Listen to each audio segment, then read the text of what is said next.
Olá pessoal, meu nome é Rafael Silva, eu sou doutor em Estudos Literários pela Faculdade de Letras da UFMG e dou as boas-vindas a vocês ao canal neste ano de 2023. Faço aqui os meus votos de que seja um ano repleto de realizações e alegrias para nós todos. O ano, em termos políticos, começou com bastante confusão e é lamentável tudo isso que a gente tem visto em termos de manifestações golpistas, de teor terrorista, tentando questionar a validade do nosso sistema eleitoral e de como o país tem se reestruturado nas últimas semanas. Felizmente, os três poderes já têm se organizado para colocar ordem e a gente acompanha aí com alguma apreensão o que tem acontecido, dando, obviamente, nosso voto de confiança ao presidente eleito, Luiz Inácio Lula da Silva, e aos representantes dos três poderes, além dele, no Executivo, também no Legislativo e no Judiciário. Mas feita essa primeira ressalva quanto ao início do ano de 2023, eu gostaria de explicitar nesse primeiro vídeo muito breve do ano, aqui no canal,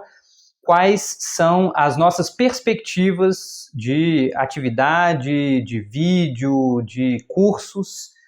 para o ano de 2023. E eu começo compartilhando com vocês uma notícia, para mim, muito feliz, uma ótima novidade, que é o resultado do concurso para a cadeira de literatura na Universidade Estadual do Ceará, campus Aracati, concurso em que eu fui aprovado em primeiro lugar e, ao que tudo indica, devo assumir essa vaga em breve. Então, logo saia a convocação para a área de literatura do campus Aracati, na Universidade Estadual do Ceará, onde eu começo a atuar em breve.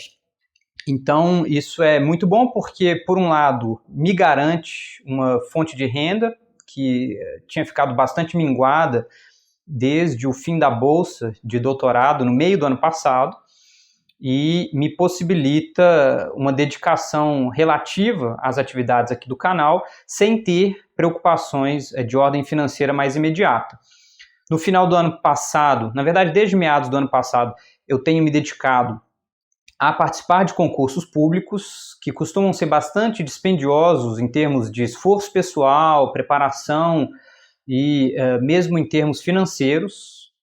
tendo que arcar com os custos de viagem, inscrição em concurso, hospedagem, transporte, alimentação, etc., os custos de se participar de um concurso público fora da própria cidade, que é o mais comum, ficam bastante elevados, e foi por isso, em larga medida, que as atividades do canal aqui, desde o meio de 2022, ficaram um pouco prejudicadas.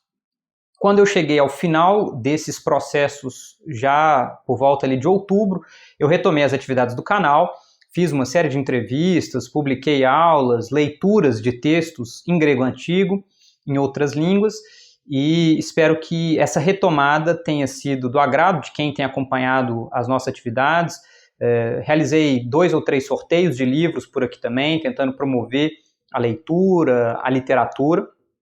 e a ideia é que neste próximo ano eu mantenha essas mesmas atividades, com aulas de temas específicos, algumas entrevistas com pesquisadores, pesquisadoras, escritores e escritoras em atividade no Brasil e fora do Brasil atualmente, de modo geral, na relação possível de se estabelecer entre a atividade dessas pessoas e os estudos clássicos e a literatura greco-romana antiga, além, é claro, de leituras de textos antigos, como eu tenho feito já há algum tempo. O fato dessa aprovação e possível convocação lá para a Universidade Estadual do Ceará tem uma implicação evidente, que é a necessidade de mudança. Para quem não sabe, eu moro na cidade de Belo Horizonte, em Minas Gerais, e esse trânsito vai exigir algum tempo de dedicação, O período de adaptação numa nova cidade, por sua vez, também há de exigir um tempo, a preparação de novos cursos, e é provável que durante um tempo as atividades do canal não sejam tão assíduas quanto foram nos últimos 2 ou 3 meses. Eu vou tentar manter pelo menos a publicação de um vídeo por semana, com alguns desses temas que eu mencionei anteriormente, e nós já temos o planejamento de atividades junto da professora Pascale Hummel-Israel, que é uma grande estudiosa do campo da história dos estudos clássicos, em associação com a Sociedade Brasileira de Estudos Clássicos, a SBEC, ofertando 3 encontros virtuais ao longo deste primeiro semestre de 2023. Eu vou fazer isso com ela, na companhia de outros classicistas do Brasil. No primeiro dos encontros, o professor Jacinto Lins Brandão. No segundo deles, a professora Júlia Batista Castilho de Avelar. E no terceiro, o professor Olimar Flores Júnior. Nesses encontros que vão ser veiculados pelo canal do YouTube da SBEC, a Sociedade Brasileira de Estudos Clássicos, nós vamos debater temas da história dos estudos clássicos. E o meu propósito, antes de saber da possível convocação lá para o S, era de oferecer uma série de exposições preparatórias sobre o tópico da história dos estudos clássicos ao longo destes primeiros meses de 2023. Como alguns de vocês já sabem, o meu principal objeto de estudo na tese de doutorado defendida no ano passado foi justamente a história dos estudos clássicos. E foi aí que eu entrei em contato com o trabalho da professora Pascale Hummel, que tem um livro fundamental de título Histoire de l'histoire de la philologie, então História da Filologia, no qual ela defende que História da Filologia, se a gente quiser História dos Estudos Clássicos, que tem vários nomes, né? Geschichte der Philologie,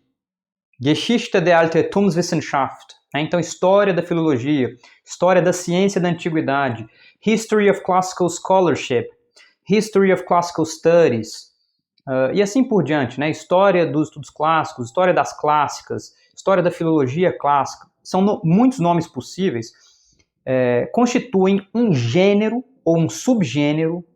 dentro do campo dos estudos clássicos. Essa é uma das teses da professora Pascale Hummel, com a qual eu concordo. No final da minha tese, eu coloco um apêndice com uma lista de 3 ou 4 páginas com títulos que se enquadram dentro desse subgênero, história do campo, e eu tento, durante a tese, mostrar as razões por que surgiu a necessidade de se escrever a história desse campo entre o final do século XIX e meados do XX, embora o esboço para a escrita da história dessa disciplina já esteja dado, de certa forma, desde o trabalho do Friedrich August Wolff, no final do século XVIII e início do XIX. Eu pretendo passar por alguns desses temas em vídeos a serem gravados e disponibilizados aqui no canal nos próximos meses. Como eu disse, à medida da disponibilidade que eu tiver, a depender de como vão se desenrolar os fatos. Mas eu gostaria ainda de passar por momentos específicos dentro dessa história dos estudos clássicos. Por exemplo, qual o valor do trabalho dos chamados filólogos de Alexandria, né, os gramáticos, aqueles que estudaram os textos, que estudaram a língua dentro da instituição que foi a Biblioteca de Alexandria. O que a gente sabe sobre a biblioteca? Isso vale, sem dúvida alguma, uma exposição específica. Qual a relação entre o legado filológico grego e aquilo que é feito entre os romanos? Como isso tem uma transmissão ao longo da Idade Média? Os monastérios, por exemplo, o trabalho de uma série de nomes importantes, como Cassiodoro, digamos, pessoas que pensaram sobre esse legado antigo, já num ambiente eminentemente cristão, e que trabalharam pela manutenção, pela preservação desse legado dentro dos scriptoria, né? Então, os lugares onde os escribas medievais trabalharam e copiaram os manuscritos para que esse material chegasse às gerações seguintes. Qual o trabalho daqueles que estiveram sob o comando de Carlos Magno, por exemplo, Charlemagne, né, o imperador dos francos, nome fundamental aí dentro dessa história. Enfim, são todos tópicos que, para uma exposição sobre a história dos estudos clássicos, são fundamentais, evidentemente passando pelo significado do Renascimento, Petrarca, um nome importante, antes dele o próprio Dante, Boccaccio, o início de um esforço de recuperação desses textos antigos nos monastérios, para que eles fossem reeditados, com a invenção da imprensa, fossem publicados pela primeira vez o trabalho de um Aldo Manúcio, né, de editores do período do Renascimento, de editores, inclusive, com o desenvolvimento de técnicas crítico-textuais, como Lorenzo Valla, Erasmo de Roterdã, estudiosos importantes da língua grega no Ocidente europeu, incluindo ali Marsilio Ficino, por exemplo, Pico della Mirandola, o próprio Lorenzo Valla, o próprio Erasmo de Roterdã, que de alguma forma resgatam o estudo e o conhecimento do grego antigo, não apenas do latim antigo, ciceroniano, mas também do grego antigo, colocando para circular textos até então caídos em desconhecimento, caídos em esquecimento. E esse é um capítulo fundamental também da história dos estudos clássicos, tal como ela é escrita pelos estudiosos da área, incluindo, evidentemente, todo o esforço de depois pensadores do período neoclássico na França, dos séculos XVI, XVII, XVIII, entre os Países Baixos, Inglaterra, nos principados e ducados germânicos, até aquele trabalho em universidades germânicas, como a Universidade de Göttingen e a Universidade de Halle, que, utilizando-se do modelo do chamado seminarium, vai desenvolver uma atmosfera de estudo dos textos antigos, não mais sob a alçada da teologia, cada vez mais concebendo a autonomia de um campo chamado filologia, com o objetivo de estabelecer esses textos de forma fidedigna, de estudar a sua história, o contexto em que esses textos circularam, com o objetivo de compreendê-los de alguma forma em si mesmos, à luz da época que os engendrou. Isso já aponta para o que vai ser o trabalho da filologia alemã do século XIX, chamada por Friedrich August Wolff de Altertumswissenschaft, ciência da antiguidade, e que tem precursores importantes nos nomes de Winckelmann, por exemplo, Heine, que fundam, por assim dizer, o historicismo enquanto uma prática de compreensão dessa antiguidade clássica, dentro de um escopo temporal específico, com desenvolvimentos internos a serem especificados, a serem analisados,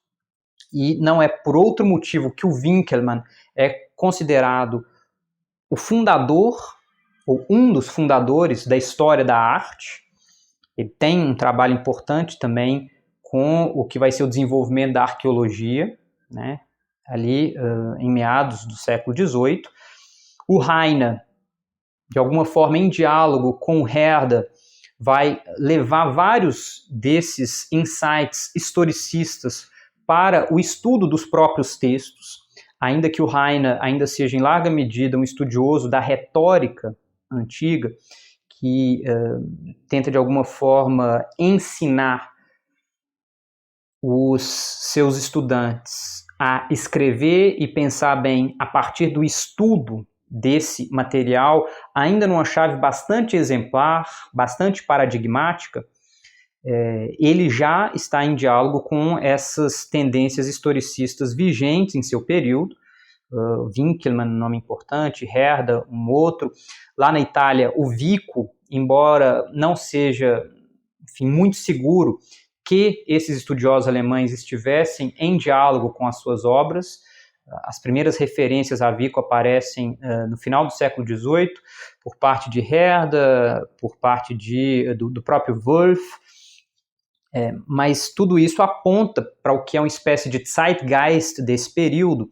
em que a leitura dos textos deixa de ser feita com o objetivo de enaltecer, educar essas pessoas nesse material para o presente, mas cada vez mais se torna um objeto de estudo no presente, a fim de que instrumentais de conhecimento seguro, científico, positivo, sejam desenvolvidos com o objetivo de conhecimento do passado, da história, como um valor em si mesmo. Evidentemente, eu estou propondo aqui um esquema panorâmico básico, mas vocês vejam como esse momento da história conhece uma combinação entre a tendência humanista que vigiu nos trabalhos de Lorenzo Valla, Erasmo de Roterdã e tantos outros do período renascentista, com o que é mais próprio desse trabalho do final do século XVIII, início do XIX, obviamente muito enriquecido pelas reflexões do século das luzes, que são as tendências historicistas. O neo-humanismo, como é chamado o movimento de alguma forma inaugurado por Winckelmann e depois engrossado por Heine, é justamente a tentativa de trazer esse estudo da antiguidade para o presente, e ao se combinar com as tendências historicistas, isso gera na Alemanha, ainda não constituída como Estado-nação, mas a gente pode dizer então a Prússia e outros ducados, outros principados próximos, a fundação de um campo de estudo que tem sim uma dimensão humanista o tempo inteiro e uma dimensão historicista, que é a Altertumswissenschaft, a ciência da antiguidade, uma disciplina absolutamente central dentro do currículo prussiano, depois alemão, uma vez que fica sob responsabilidade desses estudiosos da antiguidade boa parte da educação dos jovens do Gymnasium, que, por sua vez, depois de passar de uma determinada idade, chegam à universidade, onde vão estudar as disciplinas e as profissões específicas de cada um deles. Mas o conhecimento do latim, do grego e da cultura greco-romana antiga é considerado absolutamente central dentro desse modelo educacional, e essa centralidade vai ser questionada e colocada de lado, sobretudo a partir do final do século XIX, início do século XX, e cada vez mais século XX afora, sobretudo devido aos acontecimentos que se precipitam ali com a Primeira e depois a Segunda grandes guerras, guerras mundiais, que, por assim dizer, colocam em xeque a ideia de que o conhecimento dos estudos clássicos vinha necessariamente atrelado a uma elevação no nível ético-moral dos seus praticantes. Isso é colocado abaixo justamente porque a Alemanha, a principal potência no campo dos estudos clássicos até meados do século XX, é arrastada para a barbárie pela conversão ao nazismo, levando aos horrores testemunhados durante a Segunda Guerra, em especial o chamado Holocausto ou Shoah, né? Tudo isso, então, para mostrar que existe aí um panorama básico de história dos estudos clássicos, depreensível a partir da leitura de obras como as de Sir Edwin Sandys, de 1903 a 1908, Sir Wilhelm Kroll, um alemão que publica primeira edição do seu trabalho em 1908 e depois a segunda em 1919. O próprio Wilamowitz Mühlendorf, que escreve seu trabalho e o publica como um texto em 1921. Depois disso nós temos Gaetano Righi, publicando seu trabalho em 1962 em italiano, o Rudolf Pfeiffer, publicando em inglês, embora ele fosse alemão, entre os anos de 1968 e 1976. Então vejam, uma pletora de estudos dedicados à história dos estudos clássicos que revisitam esse panorama básico delineado aqui, desde a antiguidade, sobretudo a partir do trabalho dos chamados filólogos da Biblioteca de Alexandria, até o final do século XIX, início do século XX, sobretudo com alemães dentro do paradigma da chamada ciência da antiguidade, a Altertumswissenschaft. Eu pretendo oferecer, na medida da disponibilidade que eu tiver, vídeos sobre tópicos específicos dentro dessa história, como eu já disse, passando lá pelos filólogos de Alexandria, algum tópico sobre a filologia, o estudo da gramática entre os romanos, o período de transmissão medieval, mas com ênfase em alguns tópicos da história dos estudos clássicos no Renascimento, em especial aquilo que me interessou mais diretamente pelo seu valor metonímico, que é a recepção de Homero dentro dessa história, com momentos de amnésia, esquecimento. Homero, então, caindo no esquecimento cultural, pelo menos da parte ocidental da Europa, durante a Idade Média, embora a Guerra de Troia, aspectos dos mitos homéricos ainda fossem conhecidos e tivessem ali uma certa circulação, mesmo nesses ambientes onde o grego já não era mais conhecido, e sua gradual retomada, aquilo que a gente pode chamar de anamnese, seu relembramento, a partir do esforço de estudiosos como os que eu mencionei, Petrarca, Boccaccio, Lorenzo Valla, Erasmo de Roterdã, com as primeiras edições de suas obras em grego antigo, depois todo um trabalho de tradução dessas obras para o latim, para línguas vernáculas, e o trabalho enorme de tentativa de compreensão do significado desse corpus poético que é a Ilíada e a Odisseia, na medida em que, da perspectiva desses europeus modernos, Homero sempre pareceu inferior a Virgílio. E aí, uma querela, como a chamada Querelle d'Homère, dentro da Querelle des Anciens et des Modernes, na França. Então, vejam, uma querela especificamente dedicada à compreensão de Homero, dentro da disputa maior, que era a querela dos antigos e modernos, vai tentar compreender as especificidades dessa poesia, e é esse tipo de disputa pública, de debate, de esforço de compreensão que vai levar à fundação da chamada Questão Homérica, com a publicação em 1795 dos Prolegomena ad Homerum, então os Prolegômenos a Homero, de Friedrich August Wolff, que sintetiza esforços elaborados ali nos últimos, talvez, 2 séculos, de compreensão da poesia homérica, das suas especificidades, dos seus problemas, apontando a questão da oralidade, do problema que significa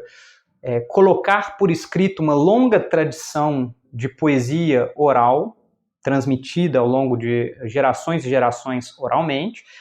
e as pesquisas continuam até os dias de hoje. Enfim, eu não vou entrar aqui em detalhes, mas o século XIX se divide mesmo no que diz respeito à compreensão desse material homérico. De um lado, nós temos os chamados unitaristas, aqueles que acham, então, que Homero é um autor unitário, responsável pela composição da Ilíada e da Odisseia, ou da Ilíada, a Odisseia ficando a cargo de outro poeta, enfim, aí as variações são possíveis, e de outro lado os analistas que acham que é impossível que um poema como a Ilíada ou a Odisseia remonte a um autor único. Defendem eles que essas obras são compósitas, feitas a partir de materiais muito díspares, reunidos a posteriori, com algum tipo de propósito, talvez de colocar por escrito, de preservar esse material, algo do tipo. Então, essas duas tendências existem no século XIX e no século XX elas vão encontrar um ponto de inflexão nos trabalhos do Milman Parry, continuados pelo Albert Lord, que desenvolvem de forma bastante contundente a chamada teoria oralista, mostrando de que forma, mais do que tentar entender se Homero é um ou é vários, é preciso compreender o caráter oral dessa tradição poética para que a gente entenda as especificidades do texto de Homero com relação àquelas que vão aparecer, por exemplo, no texto de um Virgílio, que já compõe uma tradição eminentemente literária, né, que se apoia no texto escrito, numa tradição literária antiga, e quais são as implicações disso. Então, nessa tentativa de exposição aí de aspectos da história dos estudos clássicos que eu farei ao longo desse ano, digamos, o assunto que vai nos guiar será Homero, não porque eu o considere mais importante que os demais. A gente poderia se dedicar, por exemplo, à recepção de Hesíodo, à recepção de Safo, à recepção dos tragediógrafos, e esses materiais nos dariam a possibilidade de compreender desenvolvimentos históricos do campo da mesma forma. Mas me parece que os próprios estudiosos empregam Homero e a sua poesia como uma espécie de metonímia do campo. Isso aparece de forma muito clara no tratamento que o Sir John Edwin Sandys confere ao termo, mas mesmo naquilo que um Rudolf Pfeiffer vai sugerir, essa dimensão metonímica de Homero está dada de alguma forma desde a eleição desse poeta e os poemas atribuídos a ele na antiguidade, e tem consequências até a modernidade, como, por exemplo, como eu disse, dentro da querelle des anciens et des modernes, haver uma querelle d'Homère específica. Por que Homero é destacado dentro da querela dos antigos e modernos como um autor típico para ser discutido e para discutir questões que dizem sobre a relação entre antigos e modernos, em termos de poesia? Porque naquele momento ele já tem, como desde a antiguidade, um caráter a um só tempo excepcional e paradigmático, que é reivindicado por quem se dedica ao estudo dos antigos, ao estudo da antiguidade. Então, eu vou reproduzir esse procedimento aqui, e assim a gente vai visitar as obras, por exemplo, de Winckelmann, do Heine, do Wolff, sobre o qual eu já falo com mais frequência aqui no canal, a recepção dos trabalhos do Wolff em estudiosos posteriores, em nomes da cultura europeia posteriores, o Goethe, por exemplo, o Schiller, o próprio Friedrich Schlegel, nome importante aí dos chamados Frühromantiker, né, os primeiros românticos alemães, até os desdobramentos de várias dessas questões no século XIX, com os trabalhos do Friedrich Nietzsche e do Wilamowitz Moellendorff, até o século XX. Então veja, são muitos temas passíveis de serem tratados por nós. Tudo isso vai ser feito com vistas a preparar os debates que nós teremos com a professora Pascale Hummel lá no canal do YouTube da SBEC, que eu pretendo depois replicar em meu canal com as legendas dos debates que tiverem acontecido entre a professora Pascale Hummel e os nossos convidados. E essa é a nossa programação básica aí para os primeiros meses, né, a primeira metade de 2023. Eu espero que até lá eu tenha conseguido então publicar alguns desses materiais. Vou continuar convidando para entrevistas escritores, estudiosos que tenham contribuições interessantes para a cultura brasileira, em diálogo com a cultura antiga greco-romana, e basicamente isso. Então vejam, são muitas as possibilidades de desenvolvimento. Eu vou continuar propondo leituras sobretudo em grego antigo, aqui no canal, alguns textos de Platão, eventualmente alguma leitura de poesia também, e espero que tudo isso seja do agrado de vocês. Fica aqui o convite a que vocês naveguem nas listas de vídeos já disponibilizados aqui no canal. No final do ano passado eu organizei a lista de vídeos intitulada O Evangelho de Homero, por uma outra história dos estudos clássicos, que vai, de alguma forma, coordenar esses esforços continuados aqui nesse ano de apresentação da história dos estudos clássicos. Então eu convido que quem estiver assistindo agora a esse vídeo, que vá lá, confira quais são os vídeos que fazem parte dessa lista. Se tiver interesse em outros temas de listas organizadas e disponibilizadas aqui, como literatura grega antiga, literatura latina, literatura oriental, antiguidade para além da literatura, são todos temas que orientam algumas listas de vídeos, não apenas meus, mas também de outros estudiosos, sobretudo brasileiros, aqui no canal. Então é isso. Na semana que vem nós teremos a publicação de uma entrevista feita com exclusividade junto ao professor Marco Formizano, da Universidade de Ghent, na Bélgica, na qual ele conta um pouco sobre a sua formação e fala de alguns referenciais teóricos que lhe parecem importantes, e a mim pareceram igualmente importantes, no estudo da antiguidade clássica de forma pertinente para o presente. E, em específico, ele destaca o que tem sido o aporte da ecocrítica para suas reflexões. O professor Marco Formizano, que participou de um evento lá na Universidade Federal do Pará, em Belém, no ano passado, do qual eu também pude participar, e a gente teve uma série de trocas muito benéficas para as pessoas envolvidas. Então eu deixo aqui já o convite a vocês a assistir a este vídeo na semana que vem, e deixo já o meu agradecimento a todo mundo, ao professor Marco Formizano pela entrevista, e deixo meus votos de um excelente 2023 para a gente, que as dificuldades iniciais desse ano sejam superadas e que o Brasil possa deslanchar em termos de política, economia, saúde, educação, com a nossa contribuição sempre. Então, um grande abraço, tchau, tchau.